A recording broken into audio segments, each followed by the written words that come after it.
যত কম পৃথিবীতে ধ্বংস হয়েছে আল্লাহর আযাবে গজবে আল্লাহ বিরোধিতায় তারাই কথা বলছে। তাহলে কিসের বড়াই? বড়াইয়ের অহংকারের জায়গা আছে? মানুষের অহংকার শোভা পায়? মানুষের মতো ক্ষুদ্র তুচ্ছ সৃষ্টির অহংকার শোভা পায়? 2 দিন পাতলা পায়খানা দিলে বাস শেষ মানুষ, একটা ডেঙ্গু জ্বর দিলেই শেষ। এই যে ঢাকা শহর বস্তুবাদী হয়ে যাচ্ছেন দিন দিন পুরো পশ্চিম আদলে, এক ঝাঁকুনিতে 50 লাখ মানুষ মরতে পারে, এক ঝাঁকুনিতে, খালি 5, 6, 7 মাত্রার মানুষকে আল্লাহ পাক ছোট্ট একটা ক্যান্সারের ভাইরাস দিয়ে শেষ করে ফেলতে পারে, সামান্য একটা মহামারীর বাতাস দিয়ে লাখ লাখ মানুষকে মারতে পারেন। মানুষের অহংকার শোভা পায়?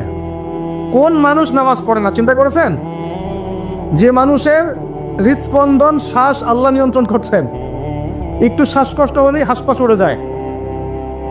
বড় একজন আলেম তেলাওয়াত করছেন, কোরআন তেলাওয়াত, নামাজে আমরা পিছনে নামাজ পড়ছি, শ্বাসকষ্টের কারণে তেলাওয়াতের পুরো আয়াতটা তেলাওয়াত করতে পারেন না, থেমে থেমে তেলাওয়াত করতে হয়। তখন আমার মনের মধ্যে চিন্তা আসলো, সুবহানাল্লাহ, এত বড় আলেম, আল্লাহ পাক তাকে এভাবে দিয়ে, এদের এভাবে শ্বাসকষ্ট দিয়ে পরীক্ষা করছেন, অথচ আল্লাহ পাক আমাকে এখান থেকে মুক্ত রাখছেন, আমি তো তার মতো তেলাওয়াতও করি না। কত মানুষ পঙ্গু হয়ে পড়ে আছে, ওই অবস্থা আল্লাহর ইবাদত করতেছে। কত মানুষের চোখ নাই, হাফেজে কোরআন হয়ে বসে আছে, মুফতি হয়ে বসে আছে, আছে না? তাই নেয়ামতের কথা স্মরণ করেন, আল্লাহ পাকের নেয়ামতগুলো স্মরণ করেন, বোঝার চেষ্টা করেন। আল্লাহ পাক সূরা দুহায় এটাই বলছেন, সূরা দুহার শেষে আল্লাহ পাক এটা বলছেন, আলাম ইয়াজিদকা ইয়াতীমান ফাআওয়া, তোমাকে আমি ইতিম অবস্থায় পাই নাই, আশ্রয় কি দেইনি? ওয়া ওয়াজাদাকা দাল্লান ফাহাদা ওয়া ওয়াজাদাকা আইলান ফাআগনা فأما اليتيم فلا تقهر وأما السائل فلا تنهر وأما بنعمة ربك فحدث। তুমি আল্লাহ পাকের যে নিয়ামতগুলো আল্লাহ দিয়েছেন এগুলো মানুষকে বর্ণনা করতে থাকো, বলতে থাকো, খালি উপলব্ধি করেন যে আল্লাহ পাকের কত নিয়ামতে আপনি আছেন, বাস, আর কিচ্ছু লাগবে না। আর আপনি আমি না থাকলে দুনিয়া থেমে থাকতো না, সব চলতো। তাহলে কিসের জন্য, কাদের জন্য আমরা এই হায়াত এবং সময়, রুজি, এনার্জি, যৌবন নষ্ট করছি? ভাই আমাকে বলেন, কাদের জন্য করছেন? যে আল্লাহর হাতে আপনার প্রাণ, একটু প্রেশার আপ ডাউন করলেই শেষ, একটু শ্বাসকষ্ট হলেই শেষ, একটু মহামারী দিলেই মাস শেষ।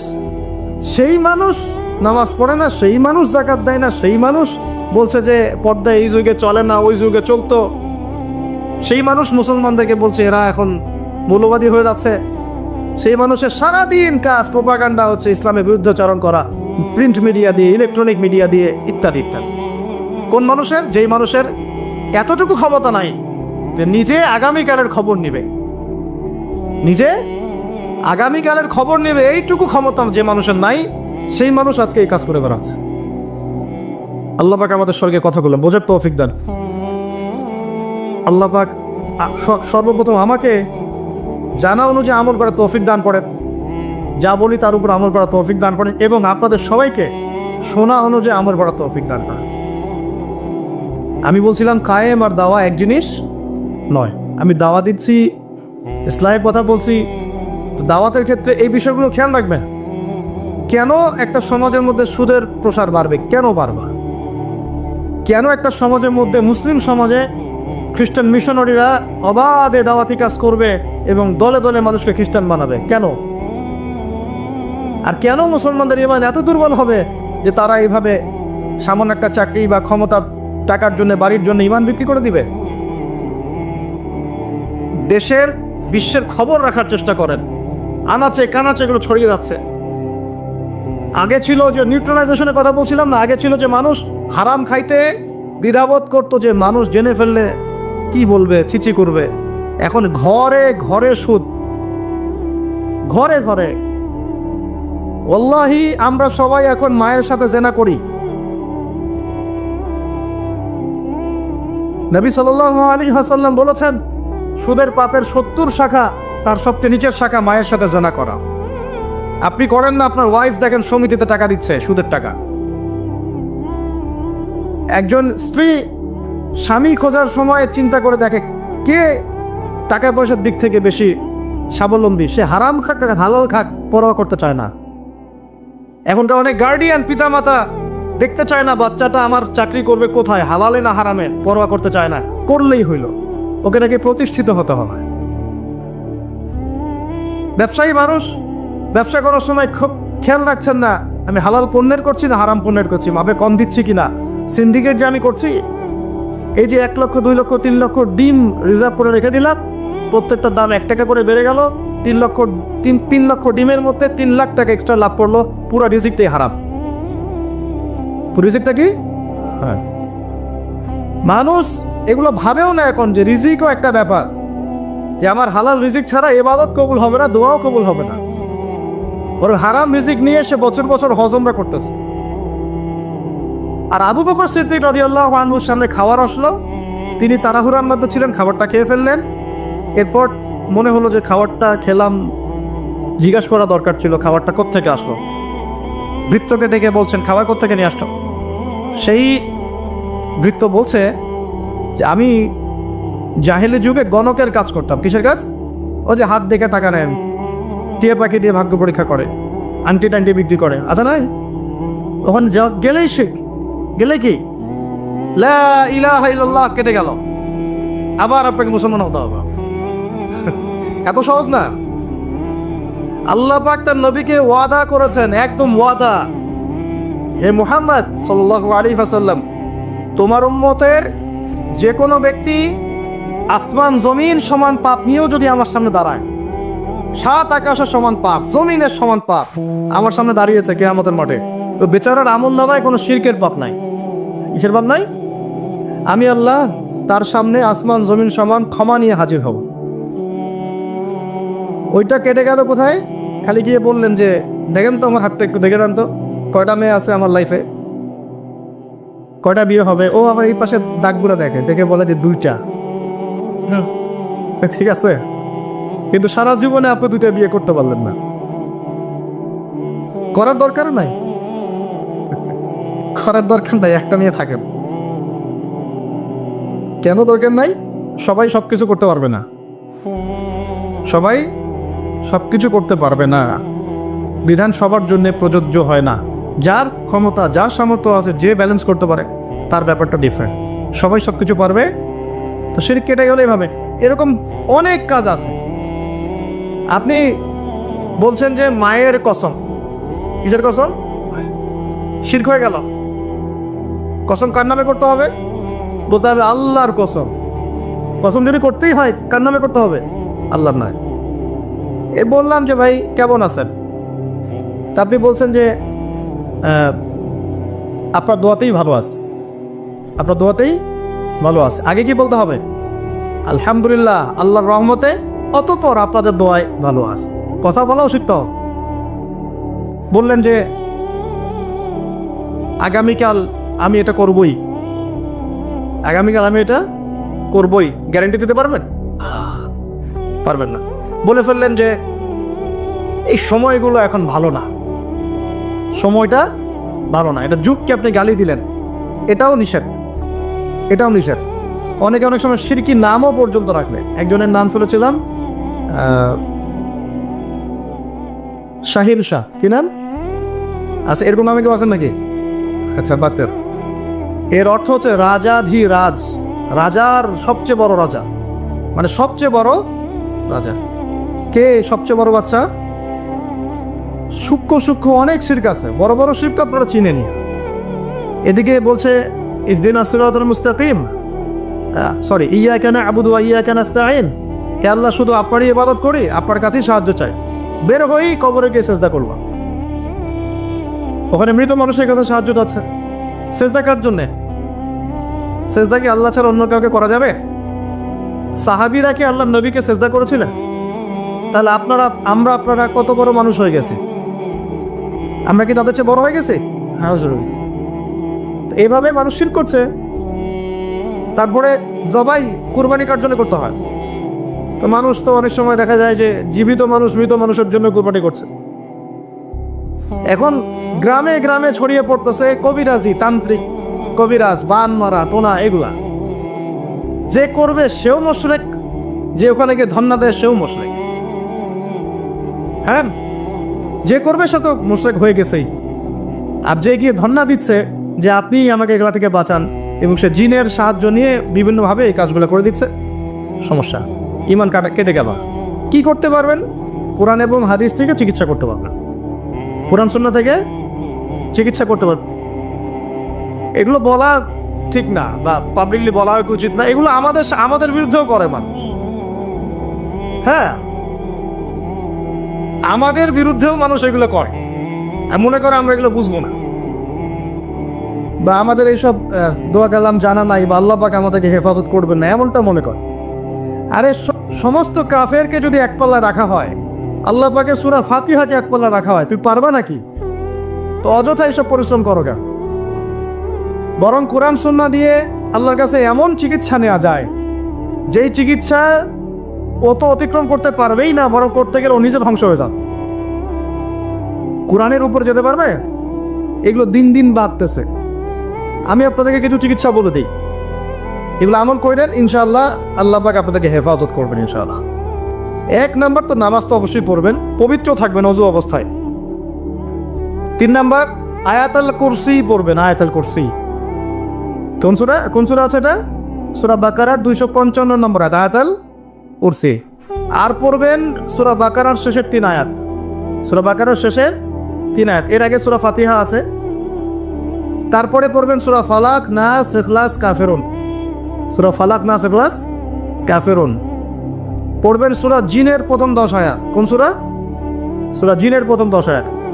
পারলে পুরা সূরা ইয়াসিন, সূরা ইয়াসিন। তারপর সূরা সফফাত এর প্রথম 10 আয়াত, এর সাথে সূরা কাহাফের প্রথম 10 আয়াত। তারপরে সূরা তাহা, সূরা ইউনুস আর সূরা আরাফ। এই 3টা সূরায় জাদু, বান, টোনার এগুলোর বিরুদ্ধে কিছু আয়াত আছে।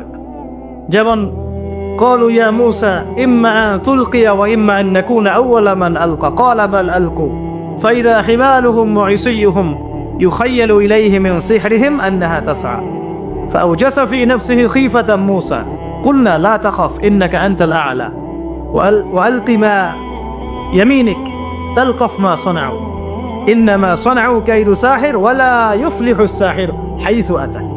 মানে এগুলো অর্থ জানলে আপনারা বুঝবেন। এগুলো পড়লে এগুলো একদম লোহার তরবারি দিয়ে যেমন আঘাত করা হয়, এভাবে আঘাত করা হয়, সব শেষ হয়ে যাবে ইনশাআল্লাহ তাআলা, ইনশাআল্লাহ তাআলা। তো কেউ যদি এগুলোতে আসক্ত থাকেন, এটা শেখ। এটা কি? উমর রাদিয়াল্লাহু আনহুর যুগে তিনি ফরমান জারি করেছিলেন যে কেউ যদি জাদুবিদ্যার চর্চা করে তাকে হত্যা করবে, একদম গর্দান নামে কতল করে দিবে। এটা ইসলামিক লস। ইসলামিক তো বললাম যে ইসলামিক লস কায়েম করা এখন আমাদের পক্ষে সম্ভব, এখন সম্ভব না, কিন্তু ঈসা আলাইহিস সালাম অবশ্যই তা করবেন ইনশাআল্লাহ। আপনাদের কি মনে হয় ঈসা ইবনে মারইয়াম এসে মানব রচিত বিধান দিয়ে তার খেলাফা রাষ্ট্র কায়েম করবেন? জাতিসংঘে গিয়ে বলবেন যে আমাকে ফিলিস্তিনে একটা স্বাধীন রাষ্ট্র প্রতিষ্ঠার অনুমতি দেন, বলবেন?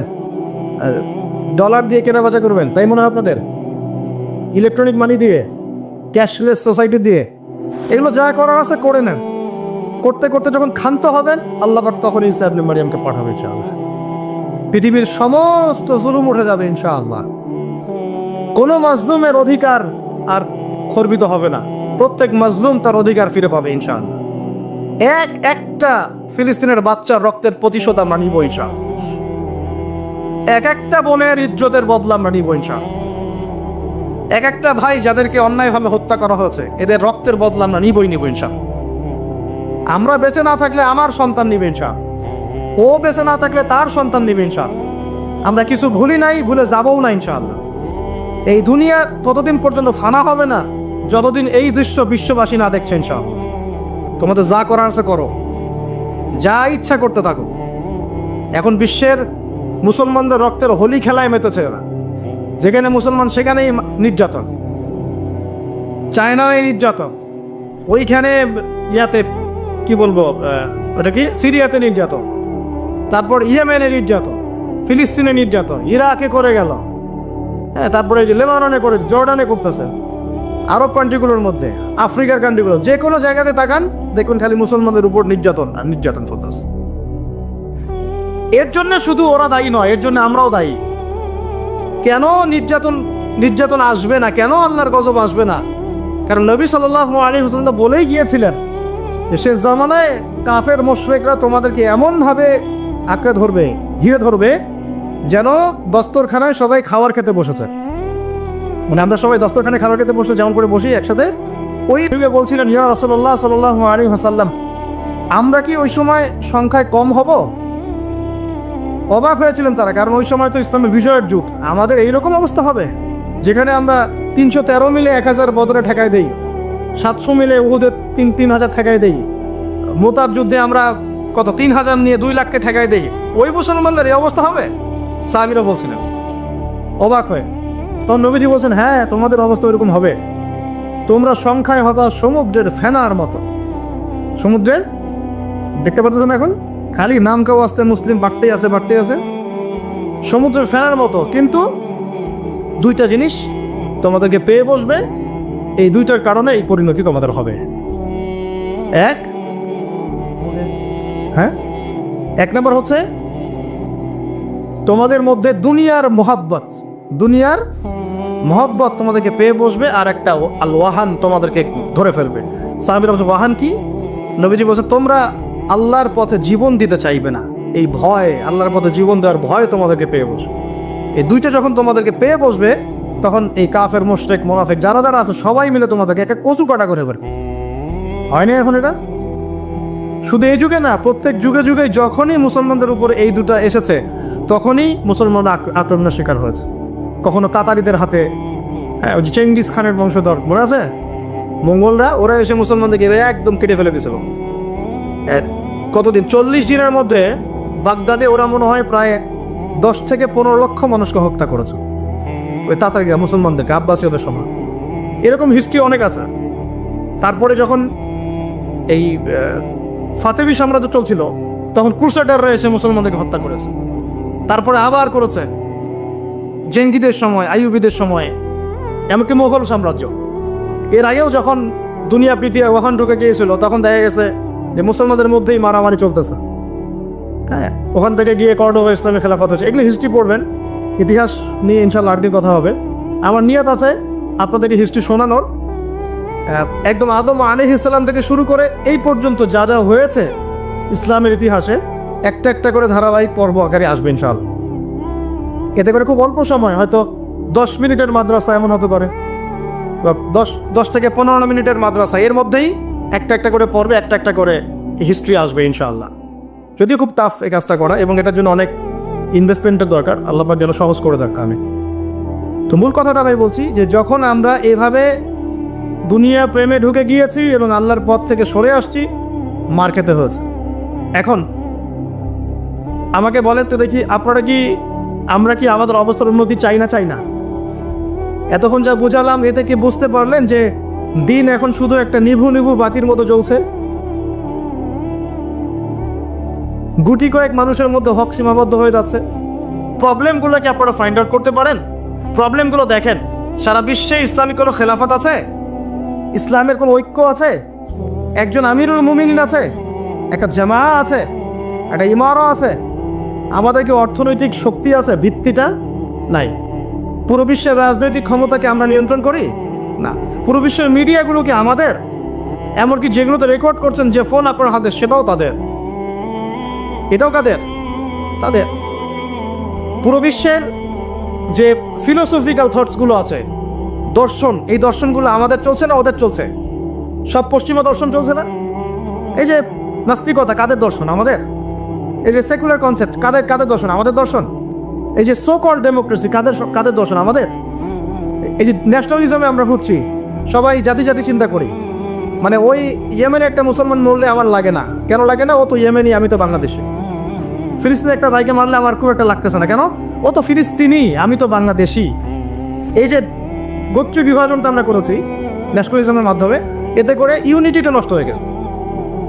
গোত্রে মানুষ থাকতে পারে, কিন্তু সবার মধ্যে একটা বিদ্যতার বন থাকতে হবে। এইটা ইসলাম দিয়েছিল। আনসার, মুহাজির, 2টা আলাদা শব্দ না? 2টা আলাদা বৈশিষ্ট্য, কিন্তু তারা কি আলাদা ছিলেন? একদম নিজের মায়ের পেটের হাইট চেয়ে বেশি, তাই না? এটা ইসলাম। আর আমরা যদি বলি আনসার এক গ্রুপ, মুহাজির আরেক গ্রুপ, আনসারকে মারলে আমার কি, আমি তো মুহাজিরকে মারলে আমার কি, আমি তো আনসার। এই কনসেপ্টটা হচ্ছে এইটা ন্যাশনালিজম কনসেপ্ট। এই চলছে, ও দিয়ে দিল ফরাসি বিপ্লবের পর থেকে, 1789 সালের পর থেকে এগুলো আসছে ওয়ার্ল্ডে। 1789 থেকে শুরু করে 1914 পর্যন্ত, এই সময়টাতে তারা বিশ্বটা দখল করেছে। কত সময়?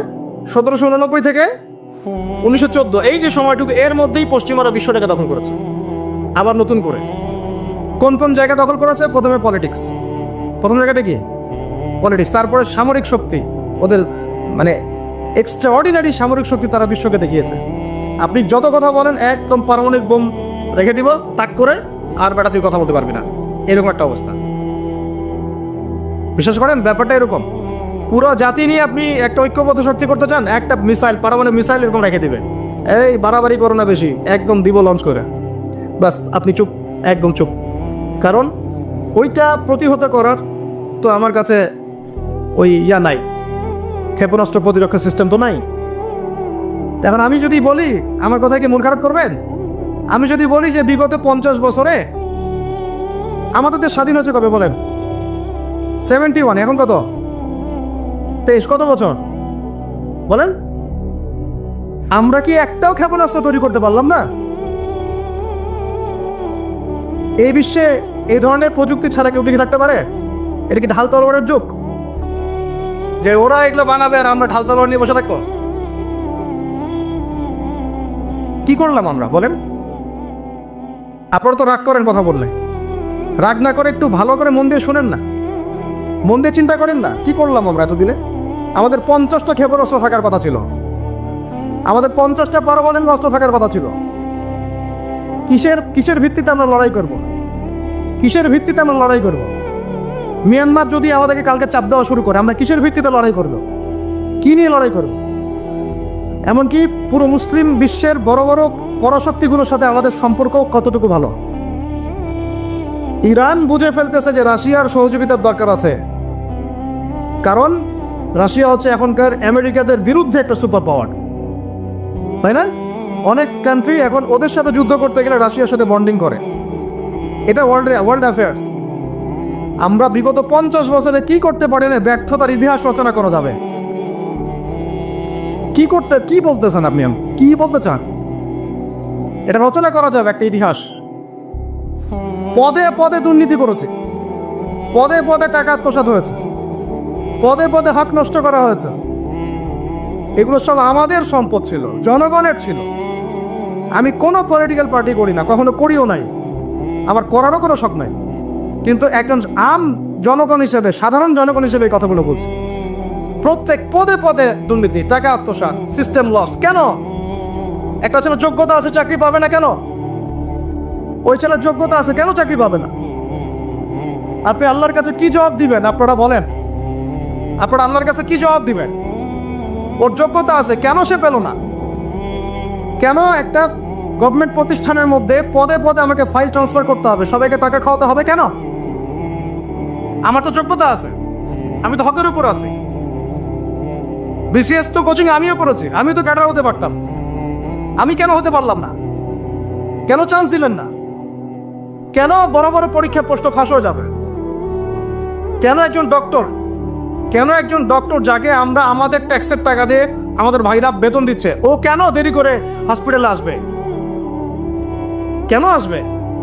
কে ব্যবস্থা নিবে এগুলোর এগেনস্টে? আমরা ব্যবস্থা নিতে পারবো? আপনাকেই তো নিতে হবে। ওমর ইবনুল খাত্তাবের মতো শাসক কে হবে? আপনাকে হতে হবে, আমরা তো হব না। আর আমাদের সেই যোগ্যতাও নাই, ইচ্ছাও নাই। আমরা দায়িত্ব নিতে চাই না, দায়িত্ব ছেড়ে দিতে চাই। ইসলাম কি বলে? দায়িত্ব নিতে বলে না ইসলাম। ইসলাম বলে যে যোগ্যকে দায়িত্ব দিয়ে দাও। কোন সাহাবী দায়িত্ব নিজেকে চেয়ে নেন নাই, কখন বলেছেন আমাকে দেওয়ার দরকার নেই, তাকে দিয়ে দাও। আবু বকর সিদ্দিকের পর ওমর ইবনুল খাত্তাব পর্যন্ত বলছেন আমাকে দিয়েন না, প্রয়োজন আলীকে দেন, উসমানকে দেন। উমরের মতো মানুষ এই কথা বলছিলেন। আর আমরা এখন কি করি ভাই? আমার চরিত্র সবচেয়ে ভালো, আমারে দেন, আমারে। খালি কিয়ামতটা হয়ে যাক, আল্লাহ পাক দাঁড় করাবেন সবগুলোকে সিরিয়ালে, দেখা যাবে কে কি জবাব দিতে পারে, দায়িত্ব কতটুকু বুঝিয়ে দিতে পারে, এটা দেখা যাবে। কেন এটা হবে? আমার কথা রাগ করেন না প্লিজ। এখন আমাদের 50টা পারমাণবিক অস্ত্র থাকার কথা ছিল, অ্যাটলিস্ট না থাকুক 5টা তো থাকার কথা ছিল। ওরা যদি আমাকে তাক করে রাখে, আমিও তাক করে রাখতাম। বেটা তুই মারলে আমি মাইরে দিব, যা। উত্তর কোরিয়ার মতো একটা কান্ট্রি, আমার সাবজেক্টে এগুলা, আমরা ইউনিভার্সিটিতে এগুলোই পড়েছি। ও একটা কান্ট্রি, কতটুকু কান্ট্রি জানেন? উত্তর কোরিয়া দক্ষিণ কোরিয়া একসময় মারামারি করতো, এই মারামারি লাগিয়ে দিয়েছিল পশ্চিমারা। পরে উত্তর কোরিয়ার প্রেসিডেন্ট ওই বলয় থেকে বের হয়ে যায়, বলয় থেকে বের হয়ে চায়নার সাথে বন্ডিং শুরু করে, রাশিয়ার সাথে বন্ডিং শুরু করে। করে ওদের সাপোর্টে সে আস্তে আস্তে আস্তে নিউক্লিয়ার ডিভাইসগুলো তৈরি করা শুরু করেছে। করার পরে এখন এই মাত্র বেশি না, 20 থেকে 25 বছরে ওরা এমন একটা জায়গায় চলে গেছে, খাইতে পারুক না পারুক পারমাণবিক বোমা একদম তাক করে রেখে দেয়। পশ্চিমারা ওখানে নাক গলাতে পারে না, ও নাক গলাতে পারে আমার কাছে এসে আমাকে বলে স্যাংশন দিবে, আমাকে বলে তোমাকে ভিসা নীতি বাতিল করে দিব। ও আমাকে বলতে পারে, ওকে বলতে পারবে না তো, আর ওর কাছে ওইরকম অস্ত্র আছে, দিবে একটা মাইরা যা বেটা আসো। ওর পার্ল হারবার আছে সামনে জাপানের ওখানে। কারণ এটা এমন একটা বিষয় যে একটা যদি সে মারে আর এও তো একটা মারতে পারবে। একটা বোমা পড়লে পুরো জাতি একদম মুহূর্তের মধ্যে ছাই হয়ে যাবে ছাই। এই জন্য এটা যুদ্ধ এত সহজে কেউ যেতে যাবে না। এটা হচ্ছে একটা মনস্তাত্ত্বিক শক্তি যে আমার কাছে আছে, তুই মারলে কিন্তু আমি মারতে পারি। এই মনস্তাত্ত্বিক শক্তিটাই দরকার ছিল, এখন নাই। আর ভাই এগুলো আমাদেরও তো অনেক দোষ, সব কিছু তো আমরা মানুষের উপর চাপাই দিয়ে বসে থাকা। আমরা যখন অ্যানালাইসিস করতে বসি সবাই মনে হয় যে বিজ্ঞ পণ্ডিত, কিন্তু আপনি তো দায়িত্ব নিয়ে সামনে আসছেন না, আপনি তো পড়াশোনা করে উপরে আসছেন না, আপনি তো জ্ঞান অর্জন করে মানুষকে বোঝানোর চেষ্টা করছেন না। আমরা তো আমাদের দায়িত্ব পালন করছি না, করছে কি? আল্লাহ পাক আমাদের সবাইকে বিচক্ষণ হওয়ার তৌফিক দান করেন। কয়টা সায়েন্টিস্ট তৈরি হয়েছে আমাদের, বলেন কয়টা সায়েন্টিস্ট তৈরি হয়েছে আমাদের জাতির মধ্যে? নাস্তিক তো ভুরি ভুরি তৈরি হচ্ছে। কয়টা সায়েন্টিস্ট তৈরি হয়েছে আমাদের ইউনিভার্সিটিগুলোর মধ্যে? কয়জন অর্থনীতিবিদ তৈরি হয়েছে ইউনিভার্সিটিগুলোর মধ্যে? আমিও তো পড়েছি ইউনিভার্সিটি। ছেলে মেয়ে একসাথে বসে গাল গল্প করে, কিনা বাদাম খায়, কোনো সময় স্যার আর ছাত্রীর প্রেম হয়ে যায়। আমি বলছি না কিছুই হয় না, পড়াশোনা তো হয়, সিস্টেম তো অনেক সুন্দর, টাকা পয়সাও সরকারি অনেক খাচ্ছেন আপনারা। কিন্তু এখন কথা হচ্ছে গভর্নমেন্টের যে এত টাকা পয়সা খাচ্ছেন, রেজাল্টটা কি দিচ্ছেন? কি জাতীয় উপহার দিচ্ছেন আপনারা? কোন প্রজন্ম উপহার দিচ্ছেন? এগুলো কি গভর্নমেন্ট টাকা আপনারা কি মনে করেন? এই ট্যাক্সের টাকাকে কি মনে করেন? এগুলো মানুষের আমানত, রক্ত ঘাম করা পয়সা। আপনাকে বেতন দেওয়া হচ্ছে, আপনাকে ফ্ল্যাট দেওয়া হচ্ছে, আপনাকে গাড়ি দেওয়া হচ্ছে, ওগুলোর দিকে তো চোখ দেন না। আমরা একটু এক্স করলা গাড়িতে চললেই একদম নজরদারির মতো চলে আসি। গাড়ি কোত্থেকে আসলো? আমার গাড়ির দাম তো 6 লাখ টাকা না 7 লাখ টাকা, আপনার গাড়ির দাম তো 50 লাখ টাকা।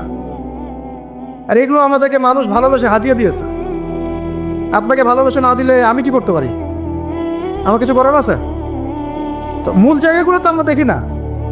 সব সমস্যা ইসলামকে নিয়ে চুলকানি নাকি? খালি ইসলামকে নিয়ে চুলকানি হয়? মূল জায়গায় আসেন। আমি বলেছি, চ্যালেঞ্জ করেছি, একটা মাঠের মধ্যে আপনি সমস্ত সেকুলার মহলের টিচারদেরকে একত্রিত করেন। আপনি উদ্যোগ নিয়ে করেন দেখি, করে সবার কোরআন তেলাওয়াত টেস্ট করেন। আমি চ্যালেঞ্জ করতেছি 10% কোরআন তেলাওয়াত ঠিক থাকবে না। আর তাদের হাতে আপনি একটা জাতি করতেছেন, তাহলে শিক্ষা তো এই অবস্থা হবেই। ব্যাংলাপ তো আপনাকে শিখাবেই, আর কি শিখাবে? ইসলাম এবং জেনারেল শিক্ষা, ইসলামী শিক্ষা, এইটাকে সমন্বয় করাটা এখন সময়ের দাবি হয়ে গেছে। এই দুটাকে সমন্বয় না করতে পারলে আল্লাহর কসম এই জাতিকে বাঁচাতে পারবেন না আপনি। এখন টিকটক দেখতেছেন, সামনে কোন টক আসবে আল্লাহ ভালো জানে, আল্লাহ ভালো জানে। এখানে আপনার ঘরেও তো দেখবেন যে একটা অপদার্থ পয়দা হয়ে গেল। কত এরকম ছেলে তার বাবা মাকে বৃদ্ধাশ্রমে পাঠিয়ে দিল, সন্তানের হাতে মা খুন হলো। এই তো কয়েকদিন আগে এক পুলিশ অফিসার খুন হয়েছিল এক সন্তানের হাতে, মনে নাই আপনাদের এগুলো? তাহলে আমরাই তো আমাদের ঘরে সাপ তৈরি করতেছি। ভাববেন না যে এগুলোর ফলে শুধু সমাজে একটা প্রভাব বিস্তার হবে, আমার ঘরে কিছু হবে না, কখনো না। আমিও এফেক্টেড হব, আমার ঘরেও আসবে। এখন আল্লাহ রাব্বুল আলামিনের কাছে গেলে দোয়া করতে পারি আমরা, আল্লাহ পাক যেন আমাদেরকে এমন যোগ্য ব্যক্তি উপহার দেন আল্লাহর পক্ষ থেকে। যেই হোক সে XYZ, হুএভার হি ইজ, আমরা কোনো দলের মানুষ না, কোনো পলিটিক্যাল পারসন না। XYZ যে হোক না কেন, আমরা যে সৎ যোগ্য ইমানদার মানুষ, সৎ যোগ্য ইমানদার মানুষ যারা তাদের এই ক্ষমতাটাকে, এই প্রতিভাটাকে দিনের জন্য কাজে লাগাবে ইনশাআল্লাহ। এরকম মানুষ চান না আপনারা? এটা দোয়া করতে হয়, আল্লাহ যেন কবুল করেন, আমিন। আর আমাদেরকেও হতে হবে আনুগত্যশীল, এবং আমরা শান্তিপূর্ণ কোনো পরিবেশের মধ্যে বিদ্রোহ করতে যাব না। কারণ এগুলো করলে রাষ্ট্রের আরও ক্ষতি হয়, উপকারের চেয়ে কি হয়? ক্ষতি বেশি হয়। আমরা দোয়া করব, চেষ্টা চালাবো, আল্লাহ রাব্বুল আলামিনের কাছে মুজাহাদা চালিয়ে যাব, এবং আমরা গঠনমূলক সমালোচনার মধ্য দিয়ে আমরা তাদের কাজের পজিটিভ নেগেটিভ বিষয়গুলো উপস্থাপন করতে পারি। এরপর যদি তারা দাওয়াত কবুল না করে, তাদের কবর তাদের, আপনার আমার কবর আমাদের, লাকুম দীনুকুম ওয়ালিয়াদিন। ব্যাস, এটা আমাদের দায়িত্ব। এখন আমার কথাটা আমি গুছিয়ে নিব, কনক্লুশনের দিকে একটু আমার দিকে মনোযোগ দেন। আর শেষে গিয়ে আমি আপনাদেরকে 5টা প্রশ্ন করবো। কয়টা ভাই? সেরা 5জন, যে 5জন অ্যান্সার দিতে পারবে তাদের জন্য আমি হাদিয়া নিয়ে আসছি। 5টা বই আমি আমার পক্ষ থেকে উপহার দেবো ইনশাআল্লাহ। ঠিক আছে? এই যে লেকচারটা দিয়েছি এর উপরেই 5টা প্রশ্ন হবে ইনশাআল্লাহ। দেখবো কে কতটুকু লেকচার শুনেছেন। কনক্লুশনটা এখন শোনেন। পুরো বিশ্বের প্রেক্ষাপটটা এখন আমাদের অনুকূলে না। আমার সাথে বলেন তো কি বললাম? পুরো বিশ্বের প্রেক্ষাপটটা আমাদের অনুকূলে না। বিশ্বের বড় বড় সেক্টরগুলো মনে রাখবেন, বড় বড় সেক্টরগুলো হচ্ছে 1 রাজনীতি, 2 ভূ রাজনীতি, 3 অর্থনীতি, 4 সংস্কৃতি, 5 শিক্ষা এবং 6 প্রযুক্তি। কয়টা বললাম? 6। এই প্রতিটা বিষয়ে এখন আমরা নিয়ন্ত্রণ করি না। এটাই বাস্তব, এটাই সত্য। কারা নিয়ন্ত্রণ করে? ইসলামের দুশ্মনরা করে। ইসলামের দুশ্মনরা করে। এবং দুশ্মন বলতে সব ইহুদি সব খ্রিস্টান নয়। মনে করবেন না যে হিন্দু ভাই ইসলামের দুশ্মন, না, সবাই ইসলামের দুশ্মন না। ও তাদের মধ্যে অনেক ভালো মানুষ আছে। ইহুদিদের মধ্যেও কিছু ভালো মানুষ আছে। একজন ইহুদি সকালবেলা এসে উহুদের যুদ্ধ করেছিল, একটা সেজদাও দেয় নাই, বেচারা শহীদ হয়ে জান্নাতে চলে গেছে। ইহুদিদের মধ্যে আব্দুল্লাহ বিন সালামের মতো বড় আলেম ছিল। সব ইহুদি না, আর সব খ্রিস্টান না। খ্রিস্টানদের মধ্যে বাদশা নাজাশির মতো মানুষ ছিলেন, মুসলমানদেরকে আশ্রয় দিয়েছিলেন। তাহলে কারা সমস্যা? জায়নিস্টরা। কারা? ইহুদি খ্রিস্টানদের মধ্যে একটা দল আছে, একটা ইউনিটি আছে, বন্ডিং আছে, এটাকে আমরা অ্যালায়েন্স বলি। এটা হচ্ছে জায়নিস্ট মুভমেন্ট, জায়নবাদী। এটা নিয়ে একটা বই আছে, অনেক বই আছে, ইউনিভার্সিটিতে অনেক বই পড়ানো হয়। এখন একটা বই ভালো চলছে, the secrets of Zionism. The secrets of Zionism, এই বইটাও পড়লে আপনারা বুঝতে পারবেন, অনেক কিছু বুঝতে পারবেন। তো হেনরি ফোর্ডের লেখা, উনি আগে জায়নি ছিলেন, পরে বের হয়ে আসছেন, তওবা করে ফিরে আসছে আর কি। তো এরা হচ্ছে এই বিষয়গুলো নিয়ন্ত্রণ করে, প্রতিটা বিষয়, প্রত্যেকটা বিষয়, ব্যাংকিং সিস্টেম থেকে শুরু করে পলিটিক্যাল অ্যাফেয়ার্স, এভরিথিং। আমাদের হাতে কিছু নাই, কিন্তু আমরা বললাম যে ফিউচারে ঈসা আলাইহিস সালাম আসবেন এবং এটা কায়েম করবে। এই তো কনক্লুশন। তাহলে মাঝখানে যে সময়টা বাকি আছে, এই সময়টাতে কাদের হাতে বা কোন বৈশিষ্ট্য ধারণ করতে পারলে আমাদের হাতে এই বিজয়তা হবে? এই তো প্রশ্ন, না? এই না বিষয়টা? মাঝখানে একটা সময় তাহলে বাকি। সামনেও দেখলাম কি হতে যাচ্ছে, ঈসা ইবনে মারিয়াম আসবেন, ইমামুল মাহদী আসবেন, এই খেলাফা কায়েম হবে ইনশাআল্লাহ। তবে মাহদী আবার আনাচে কেন অনেক মাহদী বের হচ্ছে, এগুলো মাহদী না। ভুলেও এসবে পাত্তা দিবেন না, একদমই পাত্তা দিবেন না। আমার কাছে শুনেন, এগুলো নিয়ে আমরা স্টাডি করতেছি না দীর্ঘদিন থেকে। মালহামা না হওয়া পর্যন্ত মাহদী আসবেন না। কি হওয়া পর্যন্ত? মালহামা মানে গ্রেট ওয়ার, বিশাল যুদ্ধ, একটা ম্যাসাকার যুদ্ধ, মানে 99% কম্পিউটার মারা যাবে। যুদ্ধ না, 100 জনের মধ্যে 99 জন মারা যাবে। যে বাঁচবে সে মনে করবে আমি সেই ব্যক্তি যে বাঁচবো, সবাই আশা নিয়ে যাবে ওখানে। কি নিয়ে হবে যুদ্ধ? ইরাকের ইউফ্রেটিস নদীর সোনার পাহাড়কে কেন্দ্র করে।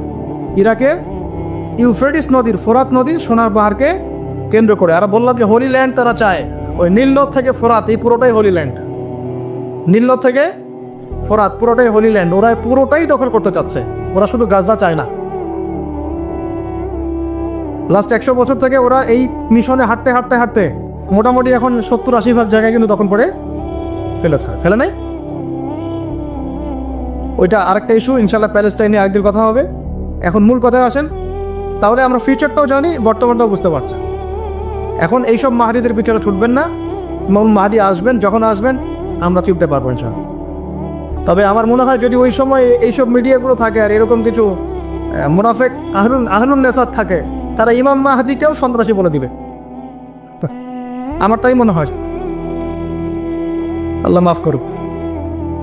এখন মাঝখানে একটা প্রজন্ম দরকার। আমরা যদি আল্লাহর কবুলিয়ত পাই, হয়তো আমরা যদি এই সময়টা পেয়ে যাই।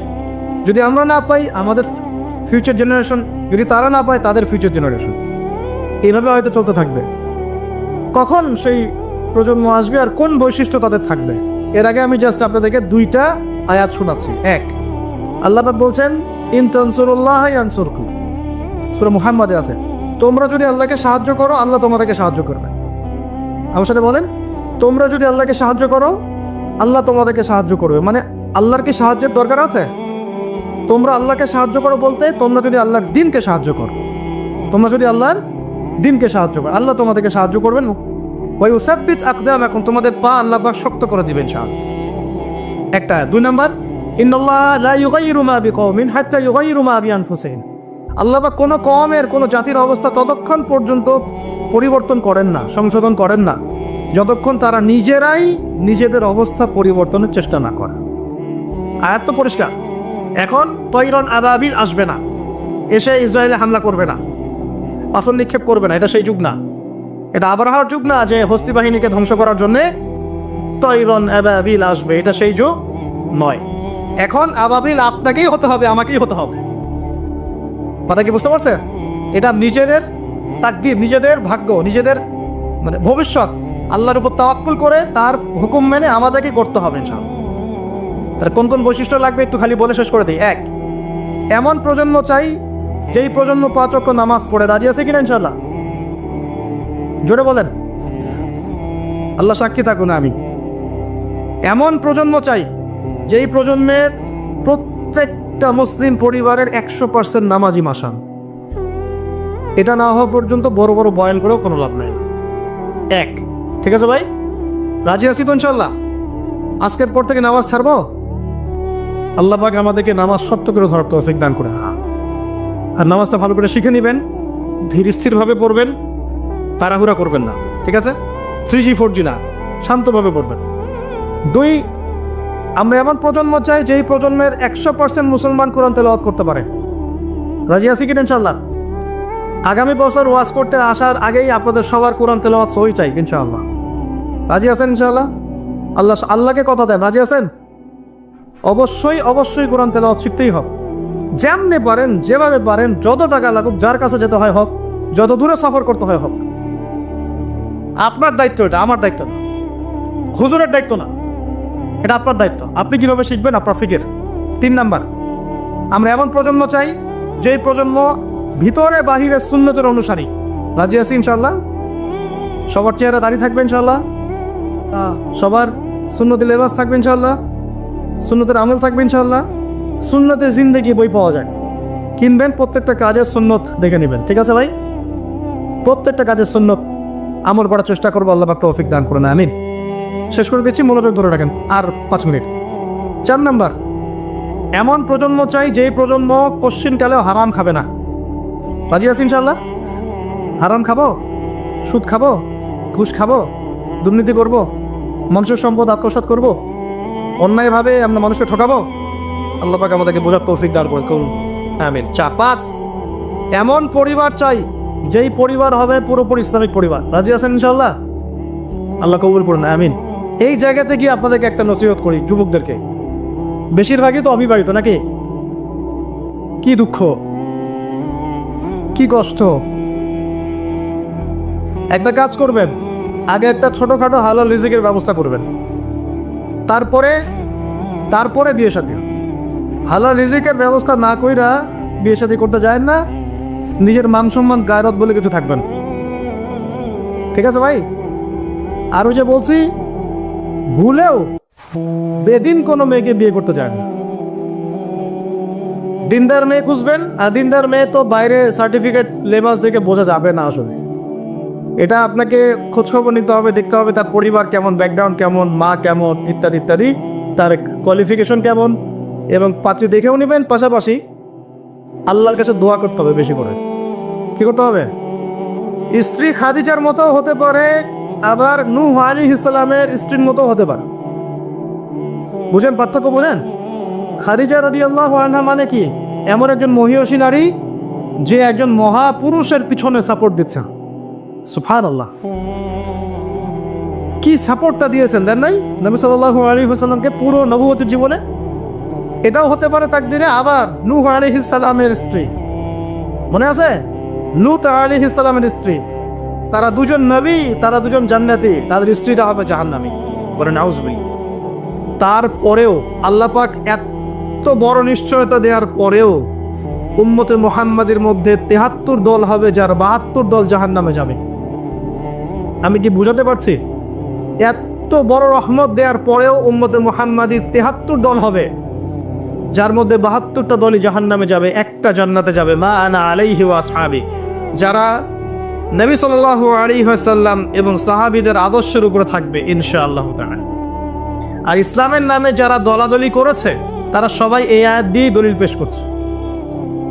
এটাও একটা বিস্ময়কর বিষয়। এত বড় মার্সি থাকার পরেও প্রত্যেক হাজারে 999 জন মানুষ জাহান্নামে যাবে, বলেন নাউজুবিল্লাহ।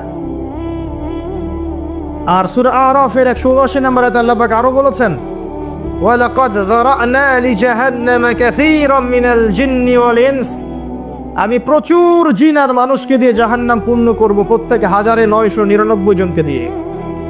কি অপরাধ, কি অপরাধ? উত্তর, লাহুম কুলুবুন লা ইয়াফকাহুনা বিহা। এক নাম্বার অপরাধ, তাদের কলব ছিল, উপলব্ধি করতো না। আবার শোনেন, তাদের কলব ছিল, উপলব্ধি করতো না। ওয়ালাহুম আযানুন লা ইয়াসমাউনা বিহা, কান দিয়েছিলাম শোনে নাই। ওয়ালাহুম আ'য়ুনুন লা ইউবসিরুনা বিহা, চোখ দিয়েছিলাম দেখেনি। উলাইকা কাল আনআম, এরা গবাদি পশুর মতো। বাল হুম আদাল, বরং তার চেয়েও নিকৃষ্ট। ওয়া উলাইকা হুমুল গাফিলুন, এরা হচ্ছে গাফেল সম্প্রদায়। আল্লাহ রাব্বুল আলামিন বলেছেন সূরা আরাফ 179 নম্বর আয়াত। তাহলে জাহান্নামে যাওয়ার কারণ বুঝতে পারছি? তিনটা বড় বড় কারণ। হৃদয়ে দিয়েছে আল্লাহ উপলব্ধি করার জন্য, এমনি এমনি নয়। আল্লাহ পাক কান দিয়েছেন শোনার জন্য। কি শুনবেন? আল্লাহর ওহী শোনেন নাকি মিউজিক শুনবেন? গান বাজনা শুনবেন? কি শুনবেন? কান দিয়েছি শোনে নাই, হক কথা শোনেনি। ওয়ালাহুম আ'য়ুনুন লা ইউবসিরুনা বিহা, চোখ দিয়েছিলাম দেখে নাই। কি দেখে নাই? আল্লাহর নিদর্শন দেখেনি, আল্লাহর মারিফত দেখে নাই, আল্লাহকে উপলব্ধি করেনি, আল্লাহর সামনে আত্মসমর্পণ করেনি। চোখ দিয়েছে, কি দেখেছে? চোখ দিয়ে জেনা দেখেছে, পর্নোগ্রাফি দেখেছে, মিথ্যা দেখেছে, বাতিল দেখেছে। চোখের আরেকটা ব্যাখ্যা আছে, চোখ মানে শুধু বাইরের চোখ না, এখানে ভিতরের চোখকেও বোঝানো হয়েছে। কোথায় দলিল? দলিল আছে সূরা হজে আল্লাহ পাক বলেছেন, তারা জমিনে সফর করে না কেন? তারা জমিনে কেন সফর করে না? যদি সফর করত তাদের মৃত কলব জীবিত হতো। প্রকৃতপক্ষে তাদের দুচোখ অন্ধ নয়, বরং অন্ধ তাদের কলব, যা হৃদয়ের ভিতরে আছে। তাহলে বুঝতে পারলাম আরেকটা কলব আছে। আরেকটু ভালো করে বুঝাই। আবু জেহেল এবং আলী রাদিয়াল্লাহু আনহু, আবু জেহেলের নাম শুনেছেন? আলী রাদিয়াল্লাহু আনহুর নাম শুনেছেন? দুইজনকে আমরা ডাক্তারের কাছে পাঠালাম। কোথায় পাঠালাম? চোখের ডাক্তারের কাছে। তো চোখের ডাক্তার চেক আপ করে দেখে বলল যে দুইজনের চোখ তো ক্লিয়ার, কোনো সমস্যা নাই। এখন আপনি আমাকে বলেন, আবু জেহেল সত্য চিনতে পারলো না কেন, আর আলী রাদিয়াল্লাহু আনহু সত্য চিনতে কিভাবে পারলেন? কোন চোখ দিয়ে? বলেন এবার। দুজনের বাইরের চোখ কি নষ্ট? দুজনের বাইরের চোখ সমান। তাহলে কোন চোখ নষ্ট আবু জেহেলের? তার মানে দুটো চোখ আছে, অভ্যন্তরীণ দৃষ্টি আছে। এটা আল্লাহর নূর আর বাসিরা দিয়ে দেখা যায়। কখন এই চোখটা খুলবে? এটা একটা ভালো প্রশ্ন। এই চোখটা খুলবে কখন? এই বুদ্ধি প্রতিবন্ধী টিকটক প্রজন্মের কি ভিতরের চোখ আছে? এই মাদকাসক্ত যুব সমাজের ভিতরের চোখ আছে? যারা আল্লাহ পাকের বিধান দেখেও অগ্রাহ্য করছে, এদের ভিতরের চোখ আছে? আল্লাহ পাকের একটার পর একটা নিদর্শন আসছে, কোরআনে বর্ণিত আছে, হাদিসে বর্ণিত আছে, দেখেও না দেখার ভান করছে, শুনো না শোনার ভান করছে। এদের কলবের চোখ আছে? থাকতে পারে? পারে না। কি করলে কলবের চোখ জীবিত হবে? প্রথম কাজ আল কোরআন। আল কোরআনের সংস্পর্শে আসলে পরে চোখ জীবিত হবে ইনশাআল্লাহ। দুই, সফর করেন জমিন। ফাসিরু ফিল আরদি ফানজুরু কাইফা কানা আকিবাতুল মুকাজ্জিবিন। জমিনে ভ্রমণ করে দেখো, তোমরা আল্লাহ নিদর্শনগুলোকে দেখো, দেখলে তোমাদের মৃত কলব জীবিত হবে ইনশাআল্লাহ। আল্লাহ নিদর্শনগুলো দেখো যে মিথ্যাবাদীদেরকে আল্লাহ পাক কিভাবে ধ্বংস করেছেন। জর্ডানের ডেড সিকে দেখেন, ওখানে লূত আলাইহিস সালামের কওম ছিল, আল্লাহ পাক উল্টে দিয়েছেন, ওখানে কোনো প্রাণী জন্ম হয় না, কোনো প্রাণ থাকে না। নবী মুসা আলাইহিস সালামের সেই স্মৃতি বিজড়িত লোহিত সাগর দেখেন, মক্কা দেখেন, মদিনা দেখেন, শামকে দেখেন। আল্লাহ পাক যত জায়গায় নিদর্শন রেখেছেন, সমুদ্র দেখেন, আপনাদের পাহাড় দেখেন। আফালা ইয়ানজুরুনা ইলাল ইবিলি কাইফা খুলিকাত ওয়া ইলাস সামাই কাইফা রুফিআত ওয়া ইলাল জিবাল কাইফা নুসিবাত ওয়া ইলাল আরদি কাইফা সুতিহাত। নিদর্শনগুলোকে দেখেন, প্রকৃতিকে দেখেন, মহাকাশকে নিয়ে চিন্তা করেন। সূরা মুলকে আছে না, আকাশের দিকে দৃষ্টি দাও, তোমাদের চোখ ব্যর্থ হয়ে ফিরে আসবে, তোমরা রহস্য ভেদ করতে পারবে না। সূরা ওয়াকিয়ার মধ্যে আল্লাহ বলেছেন, ফালা উকসিমু বিমাওয়াকিউন নুজুম তোমাদের জন্য আমি কসম করছি নক্ষত্রের অবস্থানের, নক্ষত্রগুলোর গ্রহ নক্ষত্রের অবস্থান স্থিতির শপথ করছি।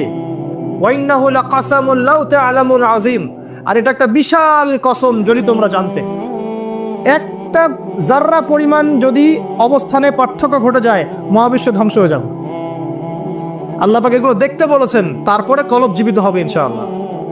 কোরআন সফর, আল্লাহ নিদর্শনগুলোকে দেখা, আল্লাহর আনুগত্য করা, কলব জীবিত হবে ইনশাআল্লাহ। রাসূল সাল্লাল্লাহু আলাইহি ওয়াসাল্লামের সুন্নাহর উপর থাকলে কলব জীবিত হবে ইনশাআল্লাহ। কোরআন নিয়ে গবেষণা করলে পরে কলব জীবিত হবে। যাদের কলব জীবিত, এমন আধ্যাত্মিক আল্লাহর নূর প্রাপ্ত মানুষের সাথে থাকলে কলব জীবিত হয়, এবং যার প্রমাণ আপনাদের এখানে আছে এখানে। যদিও তাদের মানে সমাধিকে কেন্দ্র করে, কবরকে কেন্দ্র করে কত আজে বাজে কাজ করা হচ্ছে আল্লাহ ভালো জান, কিন্তু এই মানুষগুলো তো এগুলো শেখান নাই, শিখিয়েছেন? বরং তারা জুলুমকে সরিয়ে দিয়ে তাওহীদ প্রতিষ্ঠা করেছেন এখানকার মাটিতে। আর সেই মানুষগুলোর নাম ভাঙিয়ে আমরা এখন খাচ্ছি, কিন্তু বলতে গেলে আবার রাগ হয়। কিন্তু সেই মানুষের কবর ছুঁয়ে যদি আমি গায়ে মাখি, আমার কোনো ফায়দা আছে? তার আদর্শই তো নেই আমার মধ্যে। মূল জিনিসটা কি? তার আদর্শ। কি করেছিলেন তারা এই জায়গায়? তারা এই জায়গায় জালেমের শেকড় উপড়ে দিয়েছিলেন, দিয়ে আপনাদের এখানে ইসলামের পতাকা কায়েম করেছেন। লক্ষ লক্ষ মানুষ এখন এখানে আল্লাহকে ডাকছে, আজান হচ্ছে, ইকামত হচ্ছে, নামাজ হচ্ছে, পর্দা হচ্ছে। এবং সিলেটের মানুষ বেশিরভাগই নামাজি আলহামদুলিল্লাহ, বেশি থেকে বেশি মসজিদ আছে। এগুলো কিভাবে হয়েছে? আল্লাহওয়ালা মানুষের সহবতে হয়েছে। আল্লাহওয়ালা মানুষের সহবত আত্মশুদ্ধির একটা মাধ্যম, কিন্তু তাদের কবরকে কেন্দ্র করে বাড়াবাড়ি করা যাবে না। এটা রাগ হলে আমার কিচ্ছু করার নাই, কিন্তু হক বলতে হবে। হক আল্লাহর পক্ষ থেকে আসে। শোনেন, শিরকের পাপ আল্লাহ পাক মাফ করবেন না। নিঃসন্দেহে কবরে সেজদা করা শিরক, নিঃসন্দেহে। এবং একজন মৃত মানুষের কাছে আপনি দোয়া করছেন, শিরক হচ্ছে। আর সেখানে নজর মানত করছেন, শিরক হচ্ছে। সেখানে জবাই করছেন, শিরক হচ্ছে। নবী সাল্লাল্লাহু আলাইহি ওয়াসাল্লাম কোশ্চিন কালে এগুলো শিক্ষা দেন। তাওহীদে থাকেন, যে কথাটা বলছিলাম, আল্লাহওয়ালা মানুষের সহবতে থাকেন। কুনু মা'আস সাদিকিন, সত্যবাদীদের সাথে থাকো, তাহলে মৃত কলব জীবিত হবে ইনশাআল্লাহ তাআলা।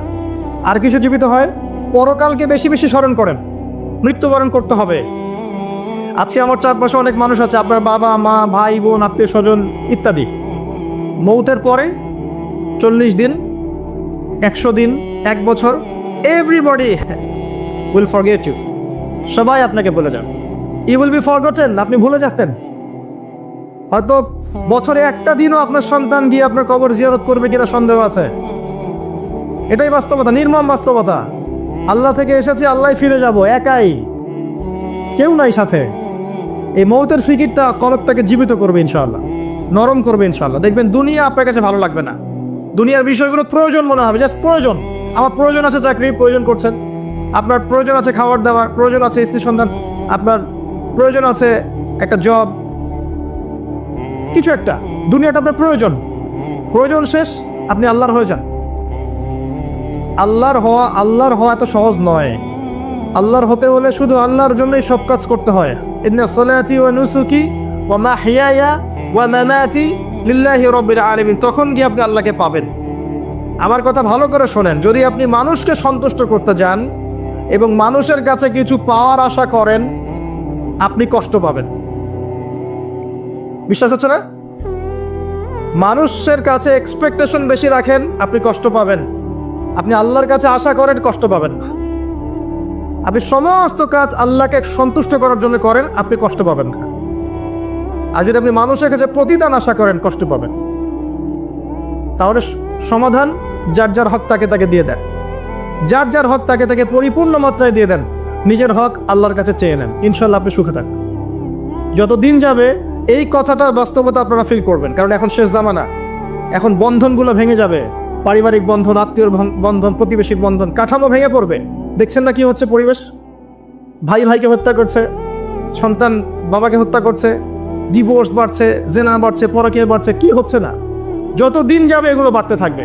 শুধু আল্লাহর হয়ে যান, কষ্ট পাবেন না ইনশাআল্লাহ। প্রত্যেকটা কাজ আপনি আল্লাহর জন্য করেন, আল্লাহকে পেয়ে যাবেন ইনশাআল্লাহ। তখন দেখবেন আপনি মনে মনে একটা কিছু চিন্তা করেছেন, আপনার সামনে হাজির। আল্লাহ শুনেছেন আপনার ডাক। আল্লাহ পাক আপনার জন্য সারা দুনিয়া উল্টা দিতে পারবেন তখন ইনশাআল্লাহু আজ্জা ওয়া জাল। এটা আল্লাহ পাক আপনার কলবের মধ্যে নূর দেখেন, স্বচ্ছতা দেখেন এবং নিরহংকার মুক্ত মন দেখেন, ইখলাস দেখেন, ইনশাআল্লাহ আল্লাহ ওয়ালাদের সোহবতের সাথে মৌতের স্মরণ, পরকালের স্মরণ, কলব জিন্দা হবে। আর কয়েকটা কথা বলি, বেশি খেলে কলব মরে যাবে, বেশি খেলে কলব মরে যায়। এখন দেখা যায় যত বড় আশিক রাসূল তত বড় ভুঁড়ি। নবী সাল্লাল্লাহু আলাইহি ওয়াসাল্লাম এমনটা শেখান নাই। এগুলো আযাব। আমি তো ফিজিক্যালি নবীর সুন্নাহ পালন করতে পারছি না, আমি মানুষের সুন্নাহর দিকে ডাকবো কি? খাওয়াই তো ঠিক নাই, মানে যার খাওয়া ঠিক নাই মানে তার প্রবৃত্তির চাহিদা বেশি, পাশবিক চাহিদা বেশি, প্রবৃত্তির চাহিদা বেশি, কন্ট্রোল করতে পারে না। দেখবেন ফিটনেস ঠিক নাই, বেশি খেলে কলব মরে যাবে, বেশি ঘুমালে কলব মরে যাবে, বেশি কথা বললে কলব মরে যাবে, মানুষের সাথে বেশি বেশি মেলামেশা করলে কলব মরে যাবে। এমনকি বেশি থেকে বেশি যদি আপনি স্ত্রী সহবাস করেন কলব মরে যাবে। সিরিয়াসলি বলছি, প্রবৃত্তিগত যে বিষয়গুলো আছে এগুলোকে কন্ট্রোল করতে পারলে কলব জিন্দা থাকে। এটা তো হালালের কথা বলো, হালাল। আর হারাম যেগুলো, কেউ যদি সুদ খায় তাহলে কলব জিন্দা থাকবে? ঘুষ খেলে কলব জিন্দা থাকে? দুর্নীতি করলে বা ব্যভিচার করলে, জেনা করলে কলব জিন্দা থাকবে? তখন তো ঈমানের সাথে কোনো সম্পর্কই নেই, ডিসকানেক্টেড। এই কাজগুলো করার চেষ্টা করে আল্লাহ পাক আমাদের সবাইকে তৌফিক এনায়েত করুন, আমিন। এই অংশে গিয়ে আমি আসন্ন রমাজান কেন্দ্রিক কিছু কথা আপনাদের সাথে শেয়ার করছি, ইনশাআল্লাহ তাআলা এই কথাগুলো আপনাদের কাজে দেবে ইনশাআল্লাহ। আমরা এখন শাবান মাসে বসে আছি, আমাদের সামনে রমাদান। আমরা সবাই এই হাদিসটা শুনেছি যে রমজান মাসে গুনাহ মাফ করাতে পারলো না সেই ব্যক্তির জন্য ধ্বংস। কিন্তু আমরা আসলে জানি না অনেকেই যে কিভাবে ইফেক্টিভলি রমাজানকে কাজে লাগানো যায়। ইফেক্টিভলি রমাজানকে কাজে লাগানোর জন্য কয়েকটা কাজ আমি আপনাদেরকে বলে দিচ্ছি। আমি দোয়া করছি আল্লাহ পাক প্রথমে আমাকে করার তৌফিক দান করুন, অতঃপর আপনাদের সবাইকে করার তৌফিক এনায়েত করুন। আর আমি তাদের অন্তর্ভুক্ত হতে চাই না যাদের জিহ্বাকে আগুনের কেচি দিয়ে কেটে দেওয়া হবে। কাদের কেটে দেওয়া হবে? এক শ্রেণীর বক্তা, এটা বলতো কিন্তু করতো না। আর এটা বিশ্বাস রাখেন, এই চেয়ারগুলিতে এখন যারা বসে সবাই কথা অনুযায়ী কাজ করে না, সবাই কথা অনুযায়ী কাজ করে না। আর বাহ্যিকভাবে যা দেখা যায় ভিতরে সবসময় এমন থাকে না। তো এখন জনগণ স্মার্ট, মানুষ আস্তে আস্তে বুঝতে পারে জিনিসগুলো। আর আল্লাহ রাব্বুল আলামিন যখন কাউকে কবুল করে নেবেন, আল্লাহ রাব্বুল আলামিন তার জন্য মানুষের মনে ভালোবাসা সৃষ্টি করবেন ইনশাআল্লাহ। আর আল্লাহ পাক যখন কাউকে অপদস্থ করতে চাবেন তখন কারো সাধ্য নাই তাকে ঠেকায়। আল্লাহ যদি কাউকে কবুল করেন, সারা দুনিয়ার মানুষ মিলেও তাকে বিতর্কিত করতে পারবে না। কথা কি বুঝতে পারছেন? ওসব কৌশল করে লাভ নাই, এসব কৌশল বাদ দেন।